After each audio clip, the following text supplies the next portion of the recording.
நான் ரொம்ப நாள் கழித்து கதை சொல்ல வந்திருக்கேன். நீங்களும் என்னோட கதையை கேட்க விரும்புகிறீங்களா? வாங்க கதைக்குள்ளே போகலாம். ஒரு காட்டில் சிட்டுக்குருவி ஒன்று வசித்து வந்தது. அது யாரிடமும் எளிதாக பழகாது. எப்போதும் அமைதியாகத்தான் உண்டு, தன் வேலைகளை உண்டு என்று வாழ்ந்து வந்தது. அதற்கு சுயமாக யோசித்து முடிவெடுக்கும் தெரியாது. ஒரு நாள் காகம் ஒன்று அந்த சிட்டுக்குருவியிடம் கேட்டது, சிட்டுக்குருவியே, நீ என்னுடன் நண்பனாக இருப்பாயா என்று. அந்த சிட்டுக்குருவியும் சரி என்று சொல்லி அந்த காகத்துடன் பழக ஆரம்பித்தது.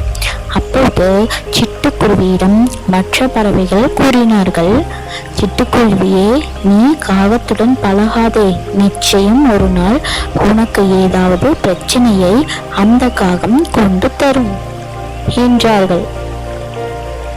ஆனால் சிட்டுக்குருவி அவர்கள் பேச்சுக்கு செவி கொடுக்காமல் காகத்துடன் நட்பாக பழக ஆரம்பித்தது.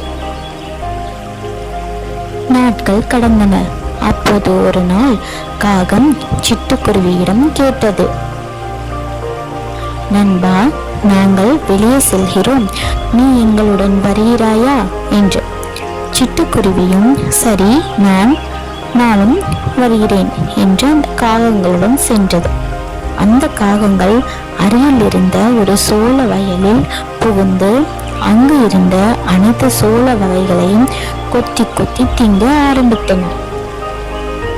ஆனால் இந்த சிட்டுக்குருவியோ அமைதியாக ஒரு மரத்தில் அமர்ந்திருந்தது.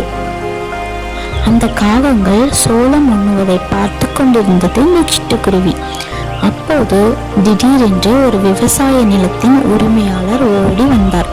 கையில் கம்போடு வந்து இந்த காகங்களை விரட்டினார். இந்த காகங்களும் பயத்தில் பறந்தன.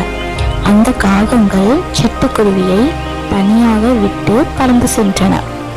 ஆனால் சிட்டுக்குருவியோ மரத்தில் அமர்ந்து என்ன செய்வது என்று தெரியாமல் இருந்தது. அப்போது அந்த விவசாயி சிட்டுக்குருவியை நோக்கி கம்பை எடுத்துக்கொண்டு வந்தார். சிட்டுக்குருவி விவசாயியிடம் சொன்னது, ஐயா, நான் எந்த தவறும் செய்யவில்லை. நான் இந்த மரத்தில் சும்மாதான் அமர்ந்திருந்தேன். உங்களுடைய நிலத்தில் உள்ள சோளத்தையும் நான் உண்ணவே இல்லை என்று கூறியது. ஆனால் விவசாயி அந்த சிட்டுக்குருவியின் பேச்சை கேட்காமல் அந்த கம்பை எடுத்து சிட்டுக்குருவியை அடித்தார். சிட்டுக்குருவியும் கீழே விழுந்தது. அப்போதுதான் சிட்டுக்குருவி உணர்ந்தது, மற்ற பறவைகள் சொன்னதை நான் கேட்காமல் போனது என்னுடைய தவறுதான் என்று வருந்தது. இதிலிருந்து நமக்கு என்ன தெரிய வருகிறதுன்னு பார்த்தா, பிறர் நம் நன்மைக்காக கூறும் நல்ல அறிவுரையை சற்று காது கொடுத்து கேட்க வேண்டும்.